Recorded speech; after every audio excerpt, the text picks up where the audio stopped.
Bismillahirrahmanirrahim. Assalamualaikum warahmatullahi wabarakatuh. Salam sejahtera untuk kita semua. Om Swastiastu, Namo Buddhaya, salam kebajikan, sampurasun. Rahayu Sagung Dumadi. Semoga seluruh makhluk hidup di semesta ini, baik yang kelihatan maupun yang tidak kelihatan, di setiap ruang dan waktu, di semua tingkatan, senantiasa hidup berbahagia.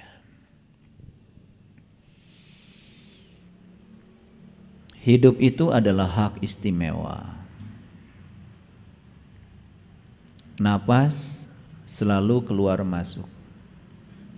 Sepanjang napas keluar dan masuk lagi, berarti kita masih diberi kesempatan untuk menjadi kepanjangan tangan Allah, menyampaikan cinta kasih Allah pada semesta raya ini.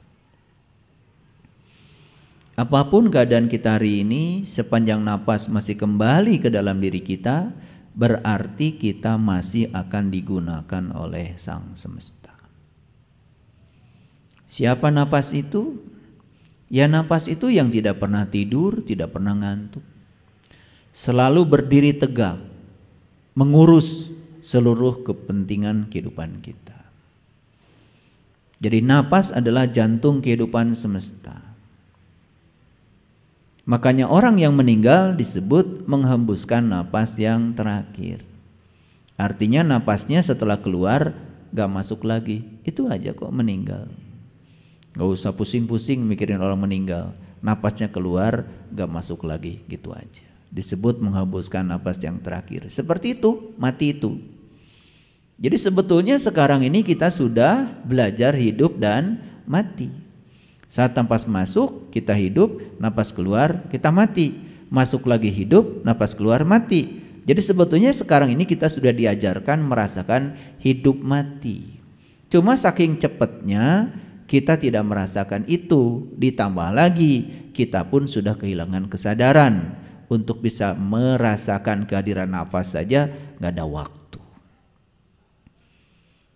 Padahal kalau kita jujur sedikit saja merenung, ketika tidur mata kita tertidur, telinga kita tertidur, mulut kita tertidur, tangan kita tertidur, kaki kita tertidur, semua tertidur. Satu yang tidak ikut tidur, yaitu nafas kita.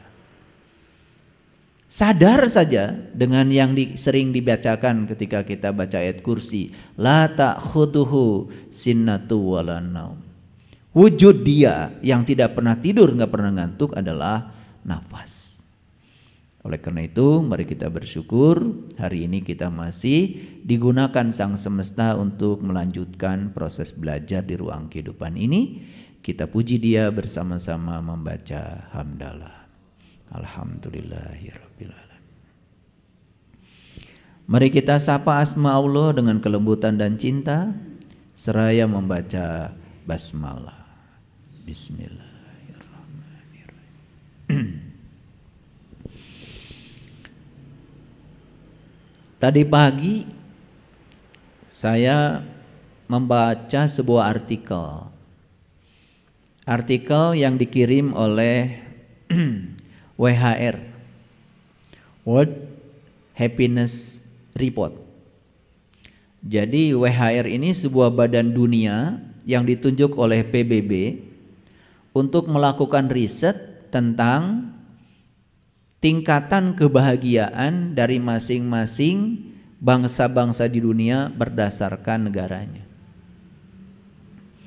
Jadi WHR ini ternyata sudah merilis hasil risetnya yang terbaru itu pada bulan Maret kemarin. Maka tanggal 20 Maret itu sudah dinobatkan oleh PBB sebagai Hari Kebahagiaan Internasional. Supaya tahu.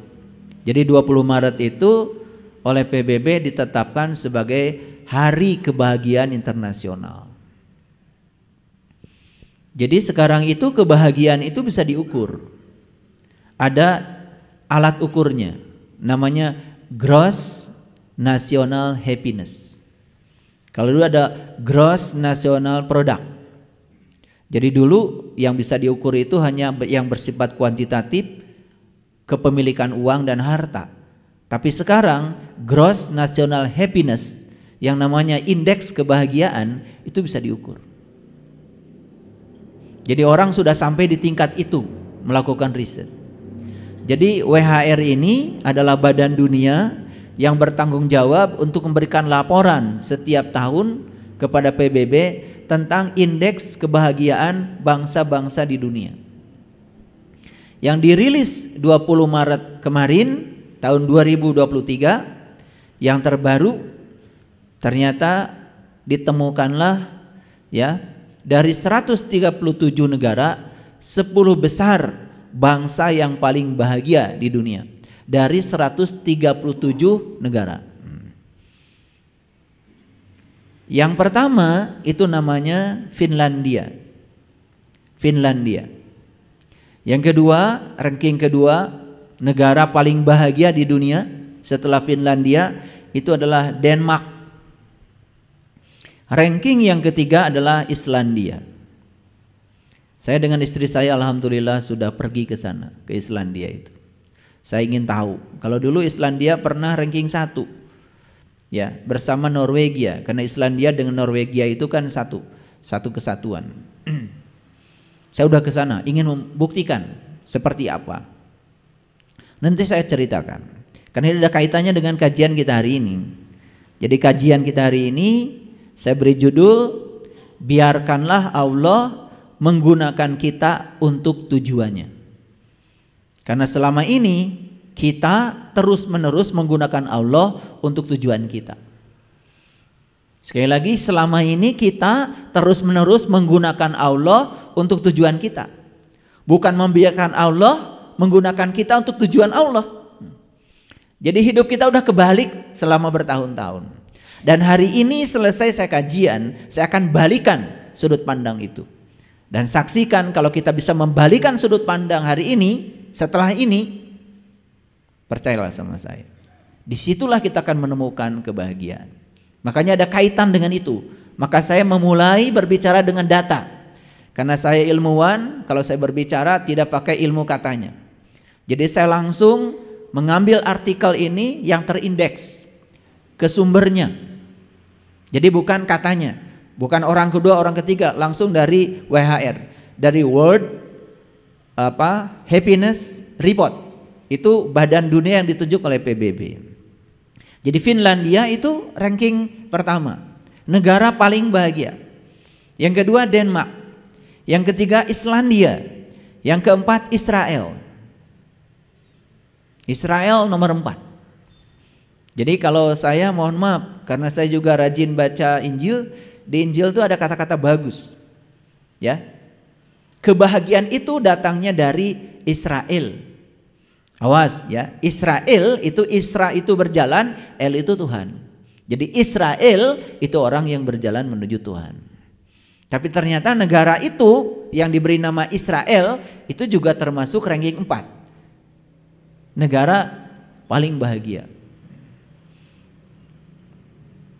Nah kalau Israel yang hakiki ya tentu saja bukan itu. Karena tidak mungkin Allah mengistimewakan satu kelompok dan kemudian tidak mengistimewakan kelompok yang lain. Bukankah kita semua ciptaannya Allah? Jadi Allah di Quran mengatakan, ya Bani Israel, uzkuru nikmati Allah alaikum wa anni faddaltukum alal alamin. Hai Bani Israel, Bani itu orang, manusia, Isra itu berjalan, bahasa Arab, Eli itu bahasa Ibrani, Tuhan. Jadi Bani Israel orang yang berjalan menuju Tuhan. Maka siapapun yang mau berjalan menuju Tuhan, bersama Tuhan, jadi keluarga Tuhan, itu pasti akan diunggulkan dari umat manapun. Makanya Bani Israel di Quran itu yang paling banyak ceritanya. Dari surat Al-Baqarah, ya semua surat-surat yang diturunkan di Madaniyah yang panjang-panjang itu semua cerita Bani Israel. Termasuk Quran surat Al-Isra, ya surat yang ke-17. Itu kan cerita perjalanan Perjalanan Isra. Yang Isra itu abdihi. Dan siapa abdi? Siapa saja yang mau mengabdikan dirinya kepada Tuhan, itu abdihi. Jadi abdihi itu bukan satu orang, banyak. Tergantung kita mau nggak memperjalankan diri kita kepada Tuhan. Makanya perjalanan setiap manusia itu minal Masjidil Haram ilal Masjidil Aqsa. Masjidil Haram itu tempat asal kita, yaitu rahim ibu kita, itu hakikatnya. Masjidil Aqsa, Aqsa itu bahasa Arab, artinya jauh. Masjid itu artinya tempat. Masjidil Aqsa artinya tempat yang jauh, sejauh kalian mencari. Di mana kalian bertemu jati diri, itulah Masjidil Aqsamu secara hakikat. Makanya perjalanan kita semua sama. Minal Masjidil Haram ilal Masjidil Aqsa. Makanya orang tua kita menggambarkan perjalanan itu dari Mas Kumambang sampai Pucung. Mas Kumambang itu masa mengambang di rahim ibu. Itulah hakikatnya Masjidil Haram. Makanya setelah mengambang 9 bulan 10 hari, maka kita datang ke dunia ini karena kita diutus oleh semesta ke dunia ini untuk menjadi khalifah. Khalifah itu bukan pemimpin, khalifah itu penjaga. Jadi kita ini sekarang ditugaskan oleh Allah datang ke dunia untuk menjadi penjaga dunia. Karena dunia ini bukan warisan buatmu, tapi dunia ini adalah titipan dari Allah buat anak cucumu. Salah memanai itu kacau jadinya. Makanya banyak orang yang mengeksploitasi semua kekayaan dunia ini hanya untuk kepentingan pribadi, melupakan generasi yang akan datang. Pada khalifah bukan pemimpin, khalifah itu artinya penjaga. Kita dititipi semesta ini untuk kita jaga, karena semesta bukan warisan buat kita, tetapi ini titipan buat anak cucu kita. Makanya orang-orang yang cerdas memikirkan, nanti anak cucu kita lahir 100 tahun, 1000 tahun yang akan datang, bagaimana bumi ini supaya tetap terjaga. Makanya sekarang semua orang mulai beralih bagaimana cara makan yang benar supaya makan tidak menimbulkan gas. Sehingga apa? Ya, gas amonia di bumi ini jangan sampai bertambah terus, karena itu akan menimbulkan efek rumah kaca. Sehingga sinar matahari datang ke bumi tidak bisa lepas ke angkasa, terpantul-pantul karena terhalang oleh efek rumah kaca. Maka suhu bumi menjadi naik. Itu yang disebut dengan pemanasan global. Kalau suhu bumi naik, maka es di kutub utara itu mencair. Kalau es mencair, maka permukaan laut akan naik. Daratan semakin hari semakin berkurang. Orang yang menjadi khalifah beneran, dia jaga bumi ini supaya anak cucu kita nanti kebagian daratan. Karena daratan terus berkurang.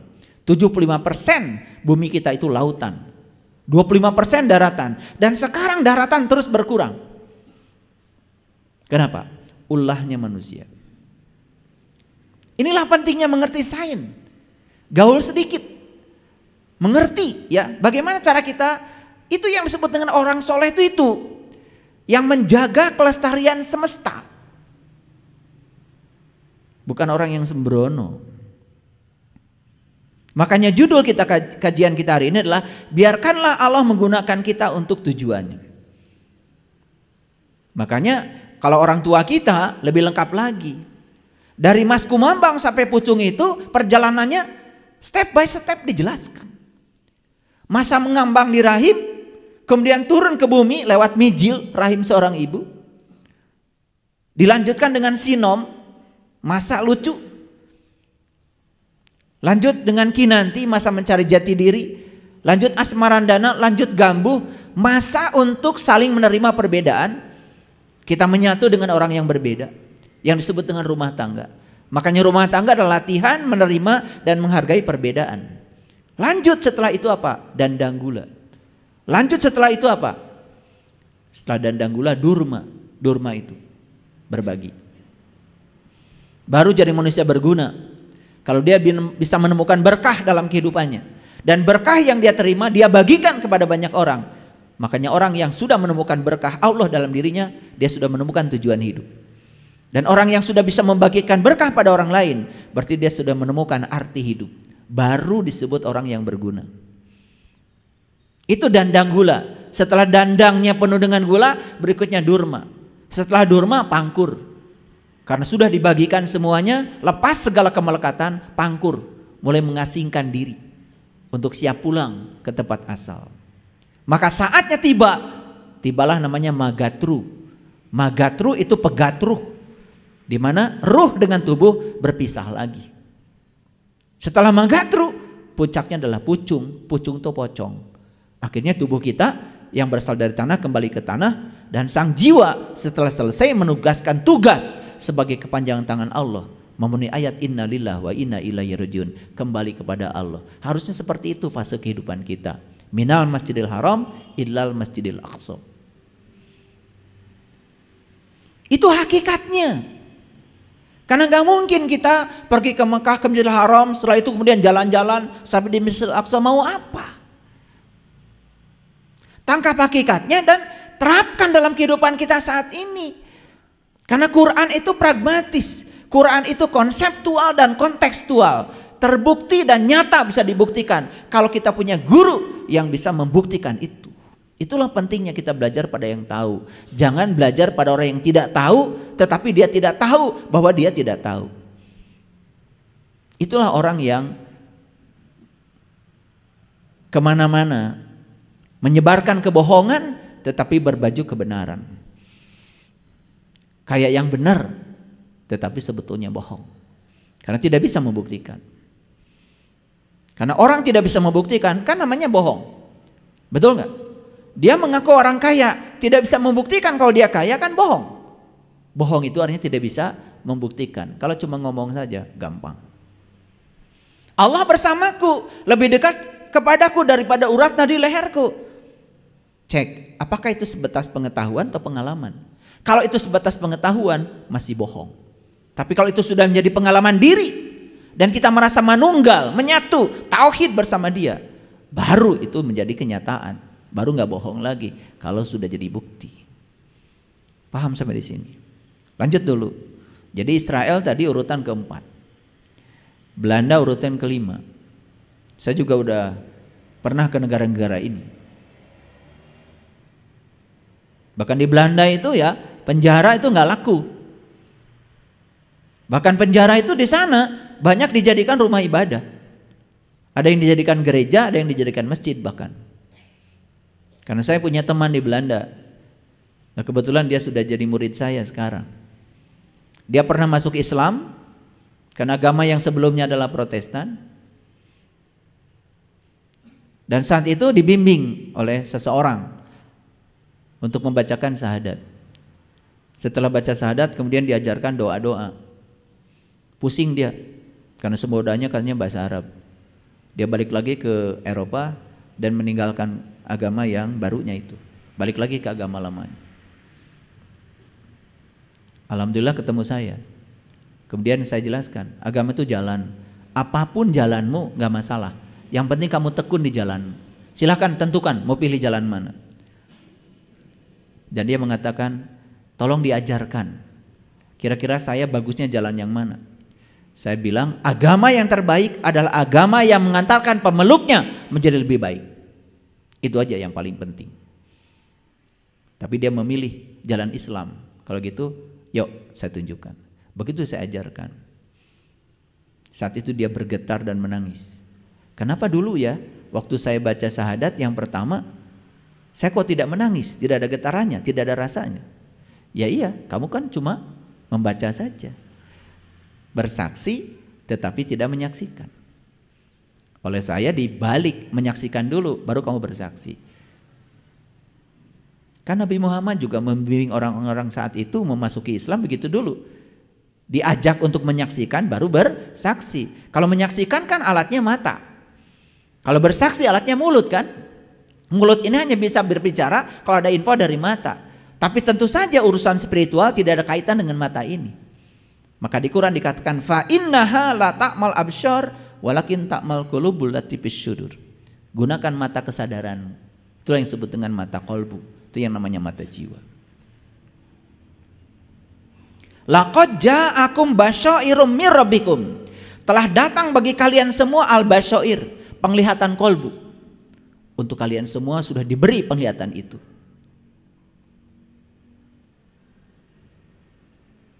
sudah diberi. Waman absara falinafsi, dan siapa yang bisa menggunakan penglihatan itu, basyirah itu, maka keuntungan bagi dirinya sendiri. Waman amiya fa'alaiha, dan siapa yang tidak bisa menggunakan penglihatan itu, maka kerugian bagi dirinya sendiri. Ini info dari Al-Quran bahwa sebetulnya semua manusia sudah dikasih basyirah, penglihatan kolbu. Siapa yang bisa menggunakannya, keuntungan bagi dirinya, dan siapa yang tidak bisa menggunakan, kerugian juga bagi dirinya. Inilah pilihan. Silakan, itu Quran kok, jelas sekali. Bahkan di Quran dikatakan urusan spiritual tidak ada kaitannya dengan mata ini. Makanya di dalam Quran ada gambaran, di Quran surat Al-Hajj itu digambarkan tentang sekelompok orang yang kemudian berteriak kepada Allah, "Ya Allah Tuhanku, kenapa Engkau himpunkan aku dalam keadaan buta hari ini?" Apa jawaban Allah? Fa innaha la ta'mal absyar walakin ta'mal qulubul lati fisyudur. Yang buta bukanlah matamu yang itu, tapi yang buta adalah mata kesadaran. Jadi karena dulu dia buta mata kesadarannya, maka pada waktunya dia dikumpulkan dalam keadaan buta bersama orang-orang buta. Baru dia berteriak kepada Tuhan, "Tuhan, kenapa aku kumpulkan semua dalam keadaan buta? Padahal dulu aku orang-orang yang melihat." Jawaban Allah cuma begitu. Memang saat itu kamu melihat, tapi kamu hanya melihat dengan mata lahirmu. Padahal aku sudah kasih basyirah kepadamu dan kamu tidak menggunakannya. Maka di dalam Quran surat Al-Fatir kemudian Allah mengatakan, "Aku sudah memanjangkan umurmu dalam masa yang cukup. Kemana saja selama aku beri kesempatan hidup. Kemana saja. Bagaimana umurmu kamu gunakan." Itu sebetulnya yang diceritakan Allah dalam Al-Quran. Baik, saya lanjutkan dulu. Jadi Belanda nomor 5 ya, Swedia nomor 6, Norwegia nomor 7. Jadi Islandia, Norwegia itu dua-duanya masuk di 10 negara bahagia, itu satu rumpun. Swiss nomor 8, Luxembourg nomor 9, dan Selandia Baru nomor 10. Nah, ada dua ya. Ada negara yang paling bahagia, ada negara paling islami. Ada lagi riset yang kedua, negara paling islami. Yang menarik, negara paling islami pun masih ada di 10 negara ini. Termasuk Selandia Baru, negara paling islami. Padahal penduduknya mayoritas tidak beragama Islam. Luar biasa bukan? Ya, ada irisan. Kalau saya bahas hasil riset ini, habis judul ini tidak akan selesai. Nah, mungkin ada yang tanya, apa kabar Indonesia? Nah, saya mau kasih tahu, ini karena hasil riset, jadi saya tidak ada yang tutup-tutupi, tidak usah malu, karena ini sudah dipublish. Singapura nomor 25, indeks kebahagiaannya. Malaysia nomor 55. Thailand nomor 60, Vietnam nomor 65, Filipina itu nomor 76, Indonesia nomor 84 dari 137 negara. Jadi kita ini dengan negara tetangga saja jauh. Filipina saja nomor 76, kita nomor 84. Nah, baik, sebetulnya apa sih indikator yang menentukan negara itu disebut negara bahagia? Nah, saya tidak akan bicara terlalu detail ya hasil risetnya, karena nanti saya jadi presentasi hasil riset. Tetapi ada 6 indikator. Yang pertama adalah dukungan sosial, interaksi sosial, gitu. Jadi negara-negara yang paling bahagia itu konflik sosialnya sangat minimalis. Dan ini cocok dengan hasilnya riset Profesor Masaru Emoto. Ketika seseorang jiwanya kotor, maka kecenderungan mentalnya juga akan menjadi buruk. Dan orang yang jiwanya kotor, mentalnya buruk, itu hubungan sosialnya biasanya terganggu.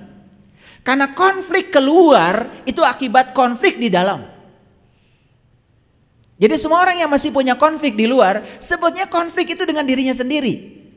Jadi kalau orang masih bermusuhan dengan orang lain, sebenarnya karena dia belum selesai dengan dirinya sendiri, berarti belum bahagia. Jadi kalau saya kaitkan dengan riset-riset dari seluruh dunia, ini jadi nyambung semuanya. Ternyata penyebab simptom itu penyakit fisik, itu 90% dari 3. 50% dari jiwa yang kotor, 25% dari mentalitas yang bobrok, 10% hubungan sosial yang terganggu. Bayangkan ya. Jadi kalau jiwa kotor, mentalitas kotor, kemudian hubungan sosial terganggu, itu sudah pasti sakit fisiknya. Jadi tidak usah cari-cari alasan kenapa Anda sakit. Periksa aja yang 3, itu pasti cocok. Karena ini hasil riset. Makanya sekarang di seluruh dunia orang berusaha untuk menyembuhkan simptom penyakit yang ada di fisik ini, tidak dengan cara menyelesaikan akibatnya, tapi cari sebabnya. Itu yang disebut dengan pengobatan holistik. Jadi kalau ingin sehat fisik kita, bersihkan aja jiwamu. Gitu. Jadi kalau ingin sehat tubuh fisik kita, bersihkan jiwamu. Jiwa yang bersih akan berpengaruh pada mental yang bersih, pikiran yang bersih. Jadi ini hasil riset ya. Jadi oleh karena itu saya mulai dari data. Hari ini saya mulai dari data. Dan saya bicara data berdasarkan riset. Jadi pertama itu dukungan sosial. Itu indikator yang pertama. Interaksi sosial mereka bagus. Saling menghormati, saling menghargai. Terutama menghormati dan menghargai perbedaan. Yang kedua itu adalah penghasilan. Jadi kalau bicara penghasilan berarti berbicara tentang pendapatan per kapita. Yang ketiga kesehatan. Kalau bicara kesehatan pasti berbicara tentang harapan hidup kan? Harapan hidup. Jadi harapan hidupnya lebih panjang. Makanya harus sehat ya. Belajar spiritual sakit-sakitan. Katanya belajar agamanya udah tingkat tinggi, tetapi darah tinggi juga, kolesterol tinggi, tingkat tinggi, gula darah tinggi, lemak darah tinggi. Ini ada apa? Itu artinya proses pengendalian ini aja, nih gak berhasil. Karena sebetulnya yang membentuk tubuhmu itu ya mulutmu. Kalau ini gak berhenti nyapek, ya udah bentuk tubuh gak karu-karuan, perut jadi gak karuan, betul gak? Iya, makanya saya tidak mau ada murid-murid saya nggak langsing ya.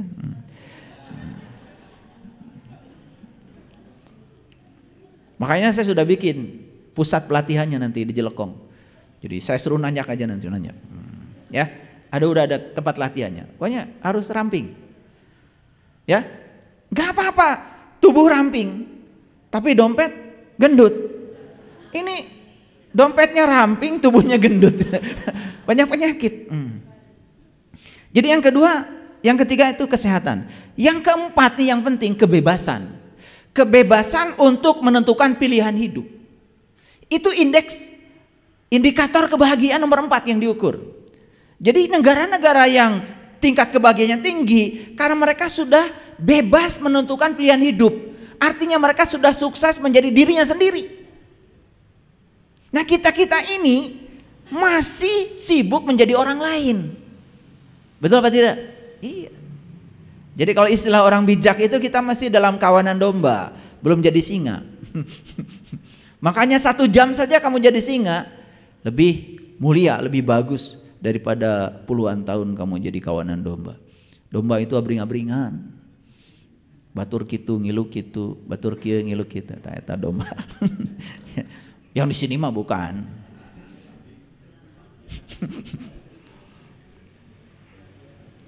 Yang kelima itu kemurahan hati, kedermawanan, itu yang diukur.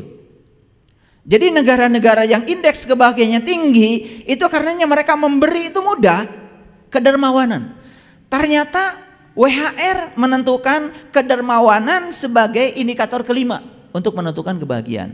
Dan yang keenam adalah ketiadaan korupsi. Maaf ya, di negara kita ini korupsi sudah di segala aspek kehidupan.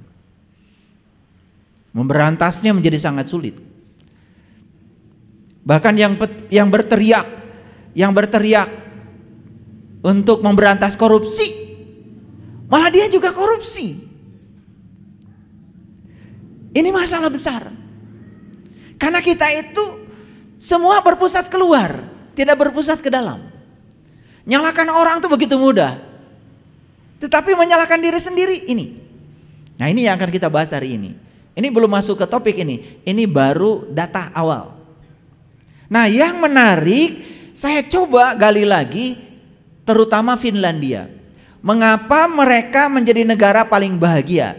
Ternyata di samping 6 indikator yang tadi, 6 indikator, ada 3 tambahannya yang dimiliki Finlandia. Yang pertama, ya, mereka itu masyarakatnya tidak tertarik mengambil sesuatu yang bukan haknya. Itu yang membuat mereka bahagia. Karena semua orang yang suka ngambil hak orang lain tidurnya nggak nyenyak. Jangan dikira bahwa koruptor itu tidurnya nyenyak. Hese sare. Sien kapangi. Tapi orang Finlandia ini tambahannya ada 3 nih dibanding negara yang lain. Jadi saya coba searching lebih dalam lagi hasil risetnya, ternyata ada 3 yang membuat mereka unggul. 1, mereka tidak tertarik mengambil yang bukan haknya. Yang kedua yang membuat mereka bahagia adalah tidak pernah tertarik untuk membandingkan dirinya dengan orang lain. Jadi ini tanda sudah berhasil menjadi dirinya sendiri. Nah, ini nanti akan kita bahas ya. Kalian tuh kan gampang sekali berubah pikirannya dengan apa kata orang tentang dirimu. Bahkan yang luar biasa, orang tua intervensi 3 besar pada anaknya. 1, intervensi pendidikan. Yang kedua, intervensi pekerjaan. Yang ketiga, intervensi jodoh. Ini yang masih di Indonesia yang paling besar. Orang tua intervensi pada masa depan anaknya di 3 besar itu. Maka jangan heran kalau banyak orang yang berpenyakit. Jadi saya menemukan di kelas klinik holistik itu banyak sekali orang-orang yang depresi, kemudian sudah cancer, macam-macam cancer di seluruh anggota tubuhnya. Ternyata faktor pertama yang paling berbahaya adalah dia melakukan sesuatu yang dia tidak suka. Jadi mungkin saja anak ini tidak mau jadi dokter, tapi orang tuanya ingin anak jadi dokter. Mungkin saja anak ini tidak mau jadi orang tuanya, tapi karena orang tuanya jadi X, maka anaknya harus seperti orang tuanya jadi X. Dan di Indonesia orang tua ikut campur urusan anak dianggapnya cinta kasih. Jadi anak tidak dihargai sebagai tamu agung yang datang ke semesta untuk menjadi dirinya sendiri. Anak tidak diberi kebebasan, bahkan dari kecil saat anak tidak sadar dikasih harus mengaku keyakinannya apa. Betul? Beda di negara-negara yang sudah beradab, setelah dewasa baru ditawari, kamu mau ngambil jalan apa silakan, itu pilihanmu. Diberi kebebasan untuk menentukan itu. Kita intervensi, dan di Indonesia intervensi itu menurut para sosiolog itu ada 3. 1, intervensi dalam pendidikan, 2, intervensi dalam urusan pekerjaan, dan yang ketiga intervensi dalam urusan jodoh. Bayangkan kalau jodoh saja sudah diintervensi, bagaimana mereka bisa menyelesaikan karmanya? Nah, kalau saya bicara ini lebar lagi, karena itu bukan topik kita. Jadi saya batasi ya. Tetapi ini data-datanya perlu diketahui. Yang ketiga yang menyebabkan Finlandia menjadi negara paling bahagia, mereka ini tidak mengabaikan alam. Dan mereka sangat dekat dengan alam. Makanya di komunitas kami ini ya, setiap periode tertentu pasti ada acara ke alam. Makanya tempo hari saya mengajak ya para sahabat semuanya ke Candi Hijau, ke Candi Boko, saya mengajak ke Gunung Merapi. Dan kemudian di situ kita melakukan meditasi ya. Hanya meditasi pohon saja. Pada menangis semua tersungkur. Kenapa? Melihat pohon dengan kesadaran berbeda dengan melihat pohon tanpa kesadaran. Ternyata di pohon itu ada energi halus yang lembut, yang hidup, yang menghidupi pohon. Dengan kesadaran yang tinggi bisa melihat energi lembut itu. Di situ kita bisa menemukan Allah. Di situ kita bisa menemukan Dia, Sang Maha Pencipta. Maka kemanapun kamu memalingkan wajah, di situ kamu akan melihat wajahnya. Sekali lagi kesadaran. Nah, apa kesimpulan besar dari riset ini? Jadi ternyata 3 yang disebutkan tadi, kelebihan orang Finlandia. Yang pertama, tidak mengambil hak orang lain. Yang kedua, tidak membandingkan. Yang ketiga, tidak mengabaikan manfaat alam. Titik beratnya ternyata yang nomor 2, tidak membandingkan. Jadi artinya mereka sudah bisa menerima diri mereka apa adanya. Itu yang disebut dengan muslim. Jadi muslim itu adalah orang yang sudah bisa menerima dirinya apa adanya. Maka siapapun yang sudah bisa menerima dirinya apa adanya, maka mudah untuk mencapai kebahagiaan. Ketika kita masih membanding-bandingkan diri kita dengan orang lain, yang terjadi adalah penolakan. Makanya Islam itu artinya adalah pasrah. Muslim artinya orang yang sudah bisa pasrah. Harusnya kita-kita ini yang mengaku muslim harusnya dong lebih pasrah dari mereka yang disebut oleh kita non muslim. Tapi lucunya data mengatakan mereka yang disebut oleh kita non muslim malah lebih muslim daripada kita yang mengklaim diri kita sebagai muslim. Pertanyaannya, ada apa dengan diri kita? Itulah masalah kita di kajian hari ini. Jadi saya menggunakan pendekatan problem solving, ya. Jadi masalah menjadi titik awal, ya, titik awal kajian kita ini. Jadi base problem, itu problem kita. Nah, makanya kita sekarang akan mencari upaya bagaimana memecahkan problem ini. Baik, jadi judulnya adalah biarkanlah Allah menggunakan kita untuk tujuannya. Sudah mengerti ya? Oke. Ada satu pertanyaan yang harus dijawab dulu.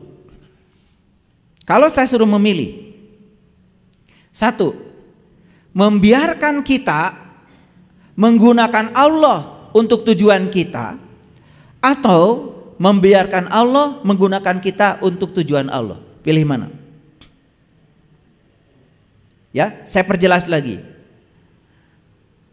Membiarkan diri kita menggunakan Allah untuk tujuan kita, atau membiarkan Allah menggunakan kita untuk tujuan Allah. Pilih nomor 1 atau nomor 2? Nomor 2 ya. Nah, kalau disuruh milih pasti milih yang benar. Di sini, di hidup beda. Baik ya. Kalau kita mau membiarkan diri kita digunakan Allah untuk tujuan Allah, itu sudah pas. Mengapa? Oke. Kalian suka berdoa? Suka berdoa? Ini mulai dicek, masuk data. Suka berdoa kan? Oke. Doanya ngatur-ngatur Allah kan? Supaya Allah ngikutin keinginanmu, bukan?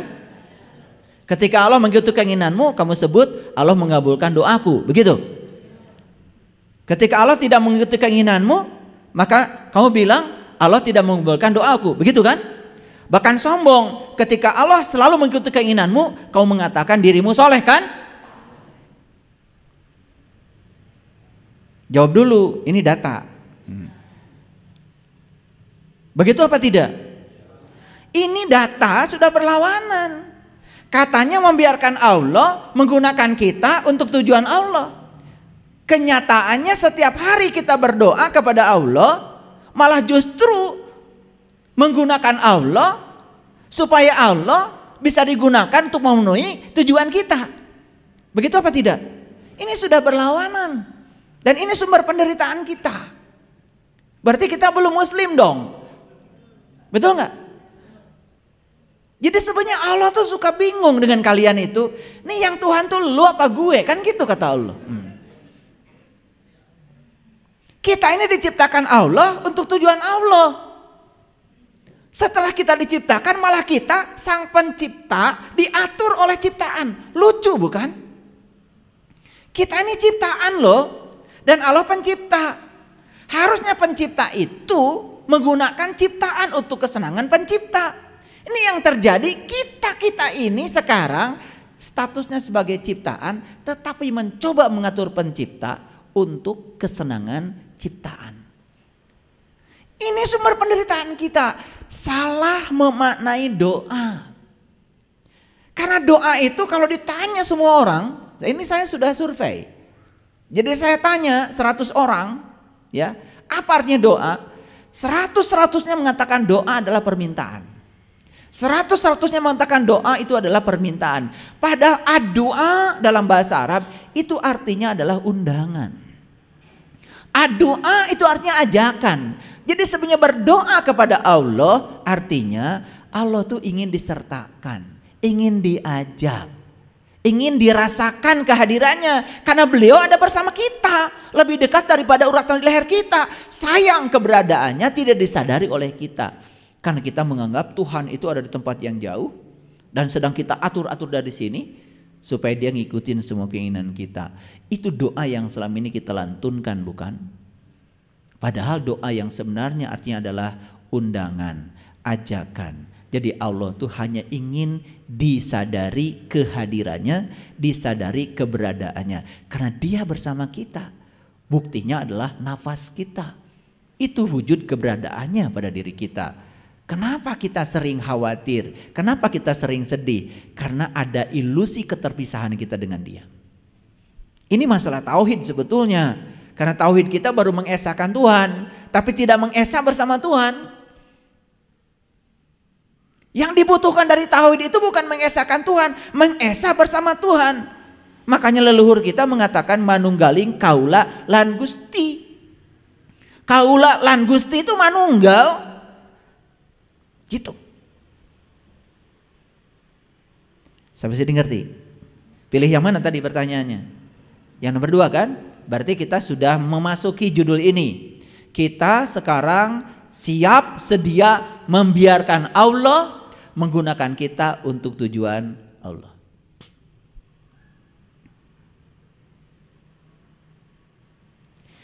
Kita mesti berjuang memerangi diri, bercermin dan teruslah bercermin. Tuhan ada di sini, di dalam jiwa ini. Berusahalah agar dia tersenyum. Berusahalah agar dia tersenyum. Du-du-du-du-du. Gitu kata Ebit. Jadi sebetulnya kita ini ciptaan harusnya berusaha setiap saat untuk membuat sang pencipta tersenyum. Begitu kata Ebit. Tapi kita nyanyi juga nggak ngerti karena nggak sadar. Padahal itu lagu pesannya dalam sekali.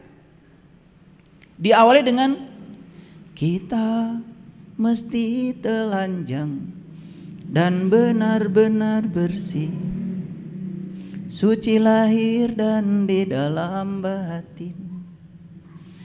Tengoklah ke dalam sebelum bicara, singkirkan debu yang masih melekat, singkirkan debu yang masih melekat. Kenapa? Kita ini kan inginnya menggunakan Allah untuk membuat kita tersenyum. Bukan membiarkan diri kita dipakai Allah supaya Allah tersenyum. Makanya Nabi Musa ditegur sama Allah. Ini hadis kursi yang paling saya kagumi. Saya ulang-ulang di setiap kajian saya. Hai Musa, kenapa ketika aku sakit engkau tidak menjenguk aku? Apa kata Musa? Bagaimana kau sakit ya Allah? Tetanggamu yang sakit Musa. Tetanggamu yang sakit. Dan kalau kau menjenguk tetanggamu, berarti kau menjenguk aku.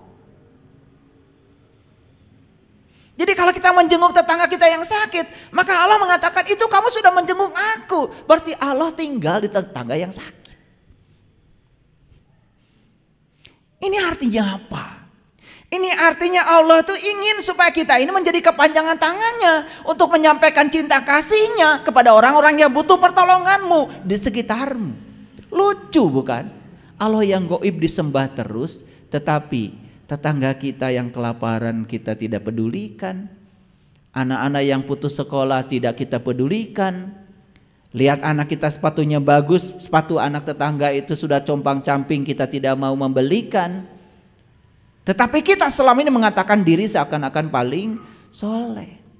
Padahal soleh seseorang itu dilihat dari apa? Kepekaan dia terhadap lingkungan.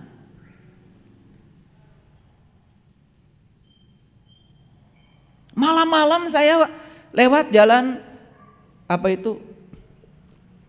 Profesor Sutami itu. Yang Setrasari itu. Ada orang pikul sapu, jualan sapu lidi malam-malam. Itu udah di atas jam 10 malam. Hujan rintik-rintik. Dan ternyata orang ini cacat kakinya. Jadi kakinya tuh sebelah digusur, mana memikul sapu lidi sebanyak itu. Malam-malam. Itu sulit untuk berhenti mobil di situ. Dan saya cari tempat untuk memarkirkan mobil saya. Saya belok dulu ke Jalan Sukahaji, saya taruh di situ. Kemudian saya samperin. Ya udah, saya kasih uang. Agak besar memang saya kasih uang. Nangis dia. Dan ketika dia menangis, yang meluap-luap di sini adalah kebahagiaan saya yang luar biasa. Jadi ternyata bahagia yang meluap-luap itu sesederhana itu. Ketika kita peka pada orang lain dan kemudian berhenti dan kemudian kita memberi kasih yang besar. Bahkan di Quran dikatakan tidak disebut memberi kalau kamu belum bisa memberi yang kamu cinta. Kalau kita memberi yang sudah tidak terpakai di kita, itu bukan memberi, bukan suatu pemberian. Kalau kalian ngasih 2.000, 5.000 karena itu sudah tidak terpakai oleh kamu, bukan pemberian itu. Itu membuang sampah sebetulnya.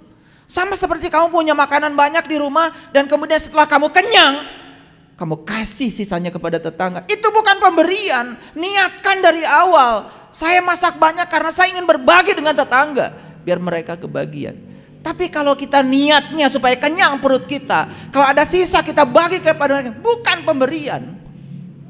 Dan kita selama ini membungkus pemberian kita seakan-akan dengan kedermawanan kita. Baru kita ngasih sepatu karena sudah tidak dipakai, baru ngasih baju karena sudah bekas tidak dipakai. Padahal kata Allah, berikanlah yang kamu cintai. Baru itu menjadi sebuah pemberian. Dan kenapa pemberian kita selama ini tidak berkah? Tidak membawa berkah kepada kita. Satu, bermuatan. Dan yang kedua, apa yang kita berikan itu sesungguhnya barang-barang sisa. Kalau kamu punya uang 1 miliar dan kamu ngasih 100.000 pada orang, bukan pemberian. Karena kamu sudah kelebihan. Dan pemberian itu apa yang kamu cintai. Ini latihan. Harus melatih diri untuk itu. Ini soal kepekaan. Dan saya pernah cerita, ada orang terus setiap kali dia habis jualan dikepung oleh penagih, sampai habis hasil jualannya hanya untuk bayar bunganya saja. Dan saya samperin ke situ, habis ibu uangnya, habis.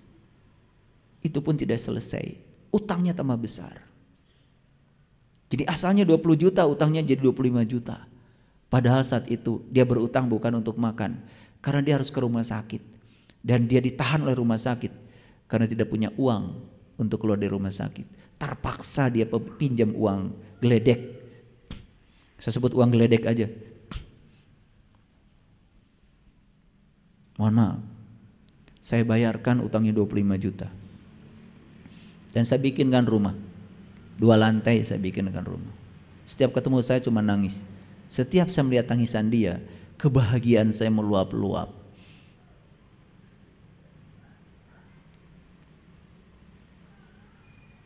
Makanya pemberian yang luar biasa yang dinilai oleh Allah adalah kamu tetap memberi walaupun saat itu kamu susah.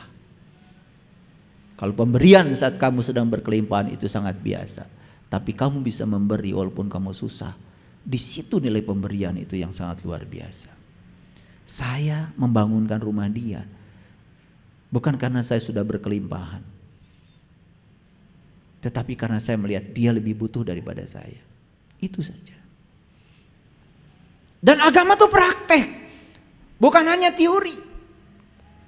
Mohon maaf, saya didatangi Pak Lurah, dan Pak Lurah mengatakan, saya percaya katanya dengan ceramah-ceramahnya Anda. Bilang sama saya, karena Anda sudah mempraktekkan apa yang Anda ceramahkan. Dan sekarang Pak Lurahnya setiap hari nonton YouTube saya. Karena saya tidak menganjurkan orang berbuat baik, tapi saya memberi contoh bagaimana berbuat baik. Menganjurkan orang lain berbuat baik itu sangat mudah, tapi memberi contoh kebaikan itu yang kurang sekarang ini. Tidak ada keteladanan, tidak ada energi. Pertanyaan saya selanjutnya, tolong dijawab.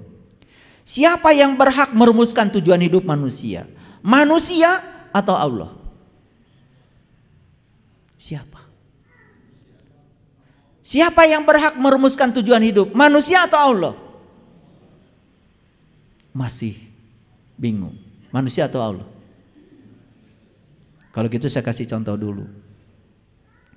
Ada orang bikin laptop. Berarti laptop ini ciptaan. Si pembuat laptop sang pencipta. Yang bisa merumuskan tujuan laptop ini dibuat siapa? Laptop atau pencipta laptop? Pencipta jelas. Gak mungkin laptop merumuskan tujuan dia. Jadi yang berhak merumuskan tujuan hidupnya manusia, itu manusia atau Allah? Allah, setuju? Kita direncanakan Allah datang di sini. Kita ini akan menjalankan misinya Allah datang di sini. Tapi apa yang terjadi? Sampai di sini kita membuat rumusan-rumusan tujuan hidup baru yang berbeda dengan rumusan tujuan hidup yang Allah bikin. Itulah yang terjadi, tabrakan rumusan tujuan hidupmu dengan rumusan tujuan Allah. Makanya kamu setiap hari hanya protes, menolak, tidak bisa menerima kenyataan yang terjadi. Padahal kata Allah, apa yang kamu sebut buruk, siapa tahu itu baik bagimu. Dan apa yang kamu sebut baik, malah siapa tahu itu buruk bagimu. Dia yang maha tahu akan memilihkan yang terbaik buat kita. Cuman kita masih terjebak oleh pikiran kita yang dangkal. Ini sumber penderitaan semua manusia. Di sini tabrakan tujuan. Jadi makanya kita kembalikan sekarang. Mari kita tanya sama Allah. Ya Allah, kalau begitu apa tujuan Engkau menciptakan aku? Untuk apa aku dihadirkan di sini? Itu harus ketemu jawabannya. Begitu ketemu jawabannya kita praktekkan. Percayalah sama saya. Berkah semesta akan mengalir tanpa batas.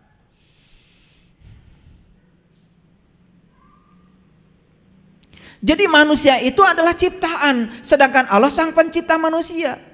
Siapa yang paling tahu tujuan manusia diciptakan? Bukankah Allah?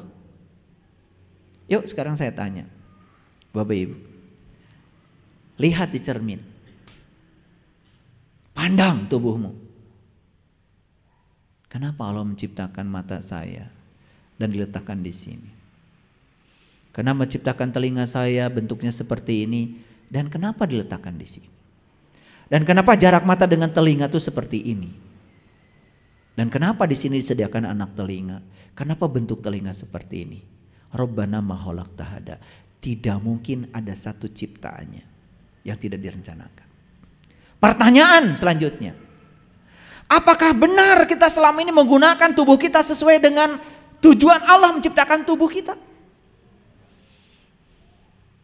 Kenapa Allah menciptakan tangan kita 5 jari? Kenapa jari yang ini, ibu jari, jauh jaraknya dengan telunjuk? Kenapa tidak sama panjang? Pernah menemukan jawaban ini? Saya pastikan. Kalian baru lihat tubuh fisik saja, belum menemukan jawaban. Kalian akan menggunakan tubuh kalian semau kalian. Itu juga sumber penderitaan. Akibatnya kita tidak bisa menggunakan tubuh ini untuk membuat Allah tersenyum. Padahal kata Ebit, berusahalah agar dia tersenyum. Berusahalah agar dia tersenyum.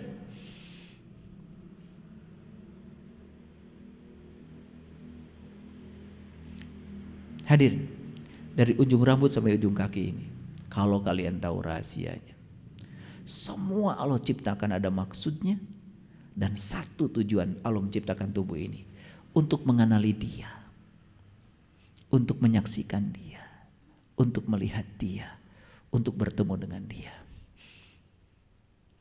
Makanya dalam hadis qudsi Allah mengatakan, kuntu kanzan mahfian wa ahbabtu an urifa fa khalaqtu khalqan. Aku adalah suatu perbendaharaan yang tersembunyi dalam dirimu. Lalu aku ciptakan tubuhmu. Karena dengan tubuh itu kalian dapat mengenali aku.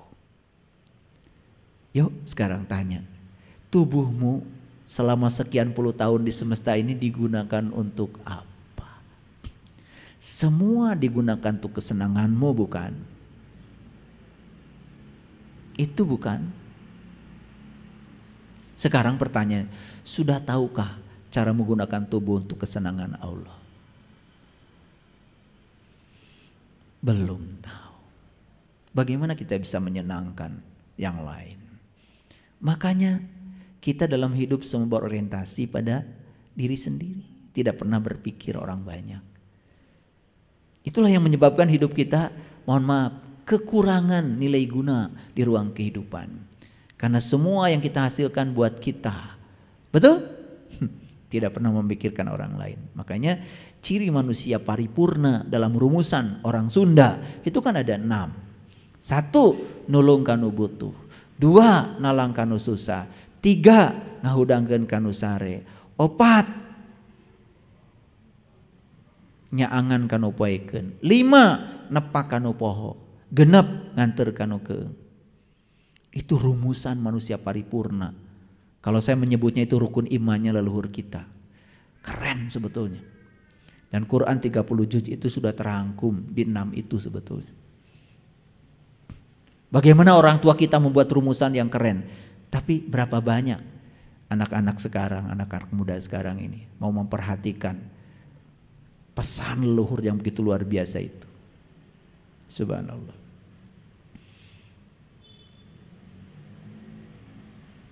Jadi kita simpulkan dulu. Kalau begitu semua ciptaan dicipta oleh Sang Pencipta untuk kesenangan siapa? Untuk kesenangan Sang Pencipta. Jadi sekarang gimana caranya kita menggunakan semua berkah dari Sang Pencipta itu untuk kesenangan Dia? Oke? Mulai dari mana? Mulai dari mempertanyakan, untuk apa aku ada di sini? Kenapa tubuhku begini? Kenapa tubuhku beda dengan tubuh gajah? Kenapa tubuhku beda dengan tubuh kambing? Itu kalau pertanyaan itu dianggap konyol orang biasa. Tapi kalau orang yang luar biasa mempertanyakan itu, dia akan menemukan jawabannya. Sampai suatu saat dia akan ketemu, oh ternyata menjadi manusia itu adalah hak istimewa. Karena apa? Hanya dengan tubuh ini kita bisa mengantarkan sang jiwa untuk pulang memenuhi ayat inna lillahi wa inna ilaihi raji'un. Itu singkap penak.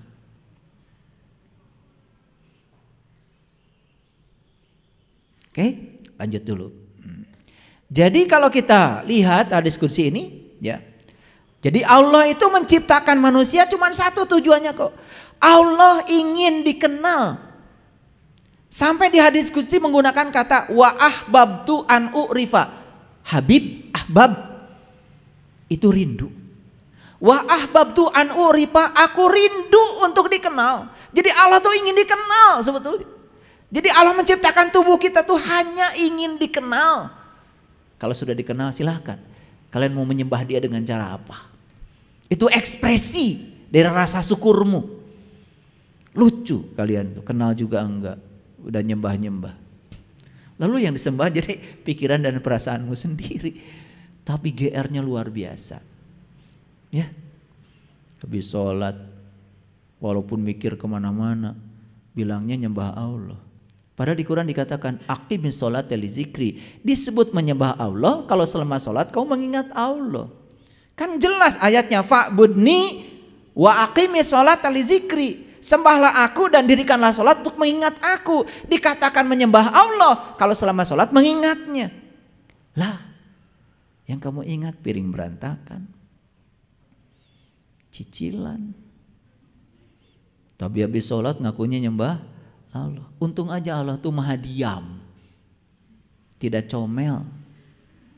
Walaupun kita ngaku begitu, Allah tuh diam aja. Padahal kata Allah, dalam hatinya Allah, dalam hati Allah, kata Allah, kamu sepanjang sholat ngurusi urusanmu, ngakunya nyembah aku, kamu kenal aku juga tidak. Maka Nabi Muhammad kan mi'raj dulu baru sholat. Sunnahnya begitu, jumpa dulu baru nyembah. Kita nyembah terus, gak mau jumpa. Akibatnya yang kita sembah hanya persepsi kita sendiri. Jadi hasilnya seperti apa? Ya hasilnya kayak gitu. Giliran marah tetap marah, giliran bohong tetap bohong. Betul? Giliran ada hak orang lain yang bisa diambil karena orang lain nggak tahu, diambil juga. Itu tidak waslat, itu nggak sholat. Karena kalau orang sudah sholat, sudah manunggal, sudah waslat. Karena kita gagal berwudu. Karena selama ini kita mengatakan wudu bersuci. Padahal wudu itu artinya berpisah. Berpisahlah kamu dengan selainnya. Kemudian sholat, maka otomatis kamu akan manunggal bersamanya. Jadi wudu dan sholat itu satu paket. Kalau tahu ilmunya. Nah, gimana caranya berpisah dengan yang selain Allah? Karena kita selama ini cuma menjalankan wudu secara syar'i saja. Itu pun tidak mengubah kesadaran.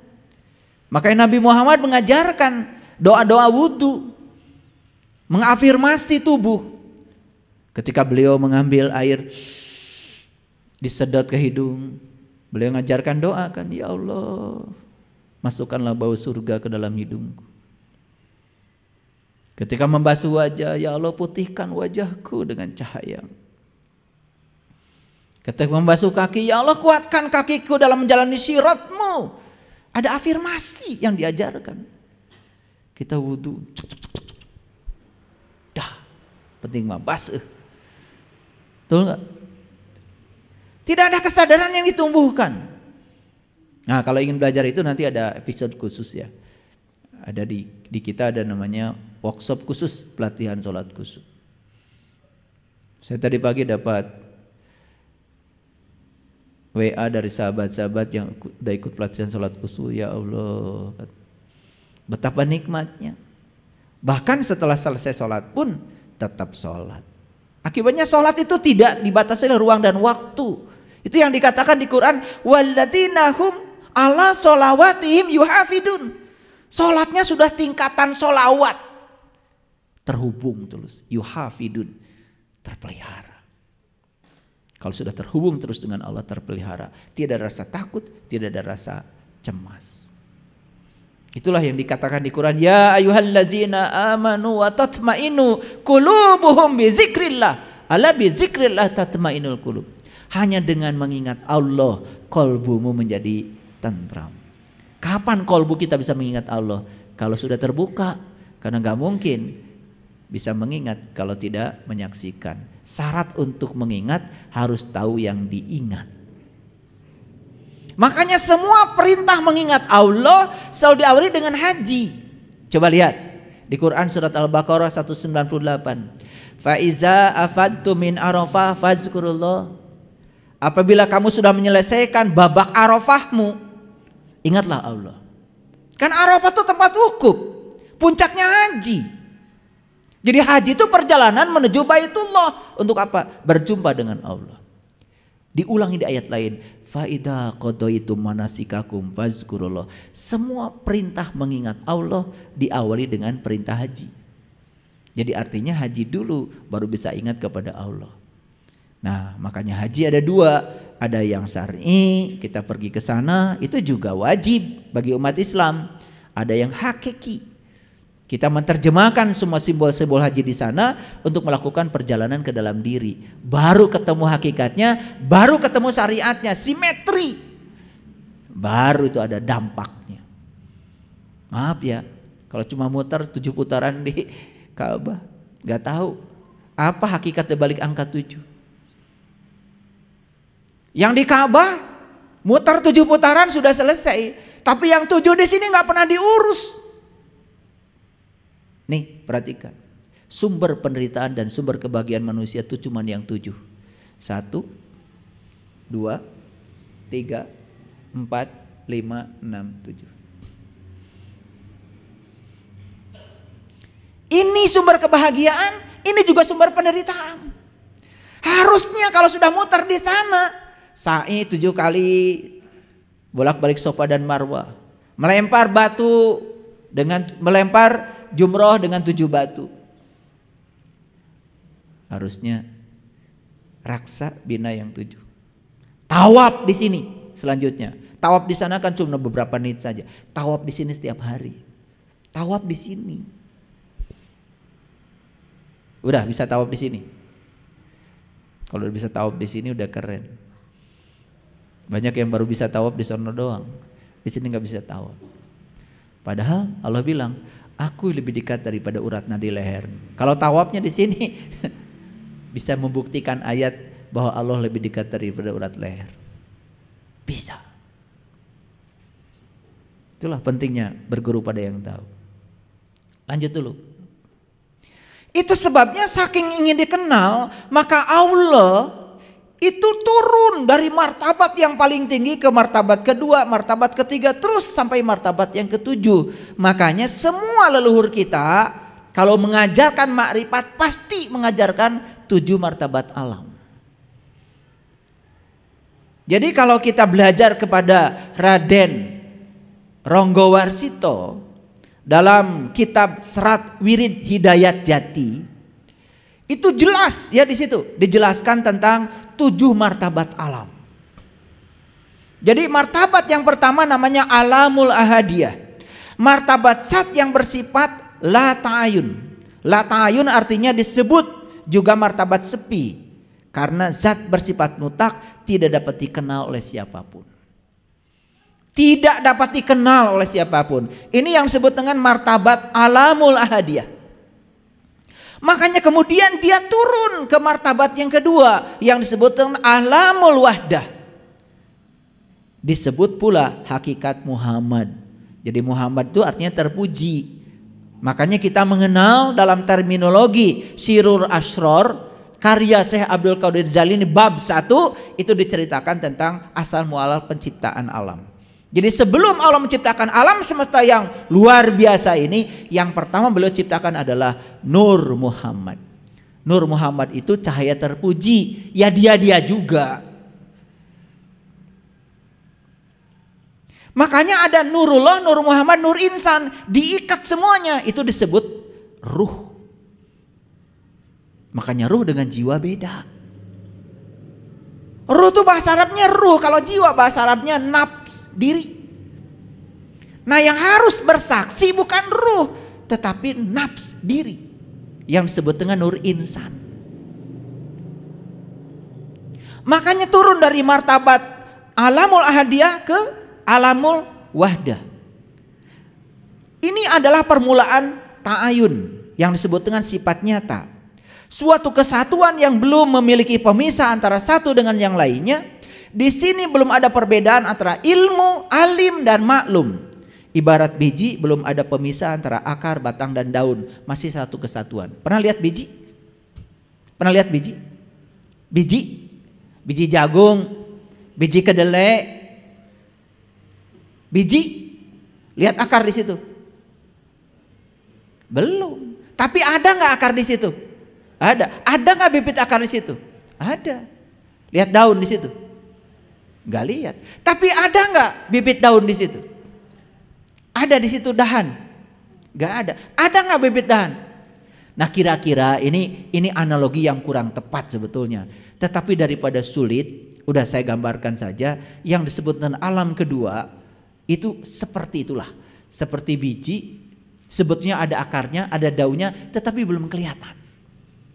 Karena belum kelihatan kan belum bisa mengenalkan diri kalau saya akar, belum mengenalkan diri kalau saya daun, belum mengenalkan diri kalau saya pohon, belum bisa mengenalkan diri.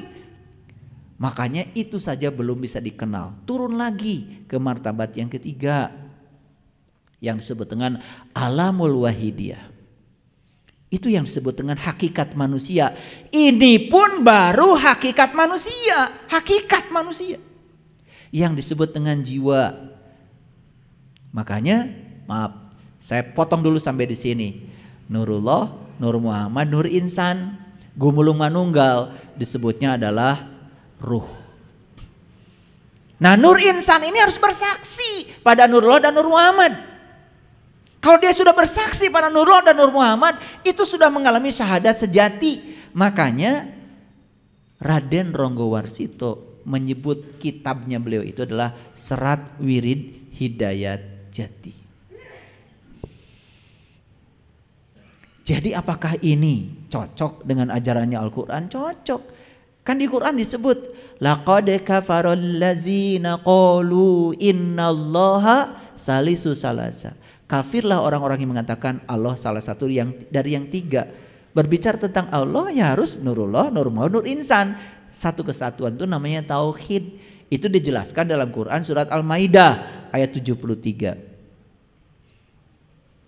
Nanti bakal masuk ke situ kalau yang mau belajar lebih lanjut. Ini baru brainstormingnya. Jadi ini bukan kajian, bukan santapan ruhani, ini bukan. Ini baru kajian untuk mengantarkan kita supaya kita bisa santapan ruhani. Santapan ruhani belum. Kalau ngaji dengan saya jangan GR. Tadi saya ikut santapan ruhani luar biasa. Apa? Ini baru santapan pikiran. Sebab pikiranmu mikir itu aja.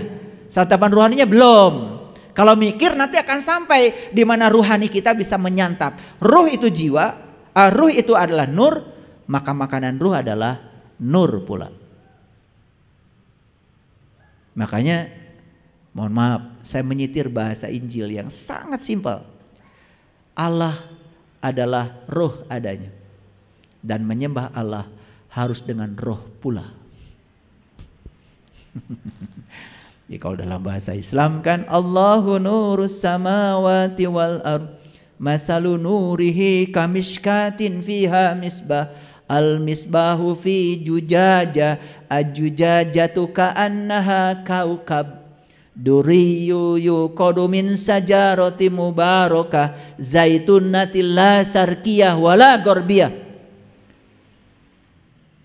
walau lam tamsasun nar nurun ala nurin.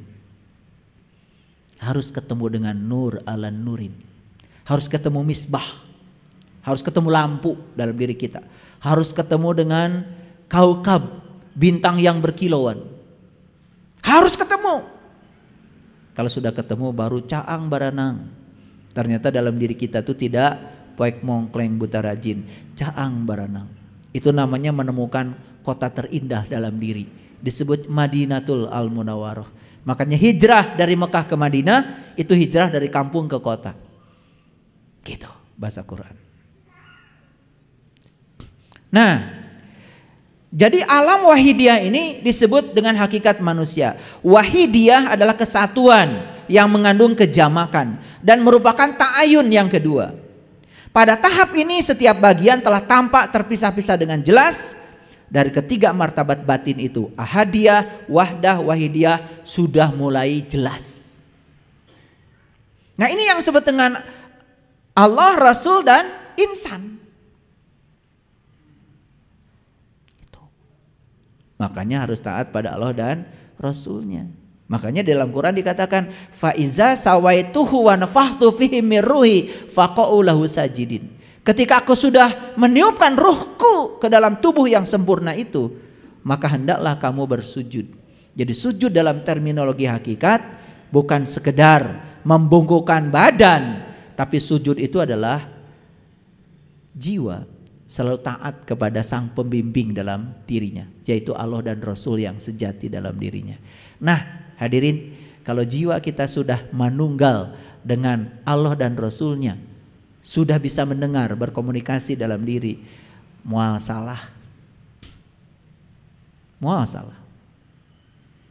Da salah mah asalna tina pikiran. Pikiran yang tidak tercahayakan oleh ilahi. Maka disebut pikiran gelap. Pikiran gelap itu yang disebut dengan ego. Ego disebut diri palsu. Jadi diri palsu itu adalah pikiran yang gelap. Itu yang suka yuwaswisu, yang suka ngaharewos, suka mencelakakan kita. Itu yang sering kita turuti. Nah, karena sang jiwa masih terpisah dengan Allah dan Rasul yang sejatinya dalam diri. Makanya Rasul sejati itu ada di sini. Sifatnya 4, sidik, amanah, fatonah, balagoh. Aya di dia nyampak. Dari orang mah hayo we diajar sifat Rasul 4, sidik, amanah, fatonah, balagoh. Sah Rasul tuh Nabi Muhammad. Iya, Nabi Muhammad punya sifat 4 itu. Tapi 4 sifat itu dititipkan juga padamu. Coba kalau bohong, ada yang negur dari dalam? Coba kalau bodoh, langsung bilang, aduh bodoh gue. Suka begitu? Iya, karena fatonahnya ada di sini.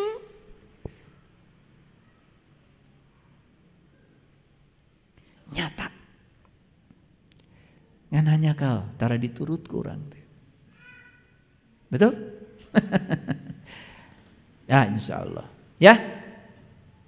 Jadi ketiga martabat batin ahadiyah, wahdah, wahidiyah yang bersifat kodim dan tetap, dari sinilah akan memunculkan martabat lahir dan merupakan ayan kharijah. Itu yang melahirkan 4 martabat selanjutnya. Makanya dikatakan dalam kitab Lao Tse, Lao Tse itu bahasa Cina, kalau bahasa Arabnya Lut. Makanya ada nabi namanya Nabi Lut. Nabi Muhammad bilang carilah ilmu walaupun ke negeri Cina. Jadi Lao Tse sudah menulis sebuah kitab namanya kitab To Te Ching. Di Cina agamanya namanya agama Tukau. Nah ternyata di dalam kitab To Te Ching juga dikatakan sat pertama, sat kedua, sat ketiga. Sat pertama melahirkan sat kedua melahirkan sat ketiga. Ketika sat ini gumulung manunggal dan menyebar memenuhi seluruh seantero alam semesta. Makanya orang-orang yang sudah tinggi spiritualnya mengatakan Tuhan berada di tubuh yang berbeda.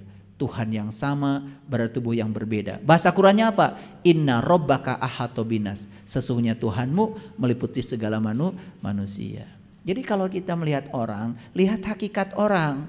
Hakikat orang kan sebetulnya dia juga. Makanya kenapa kita bermusuhan?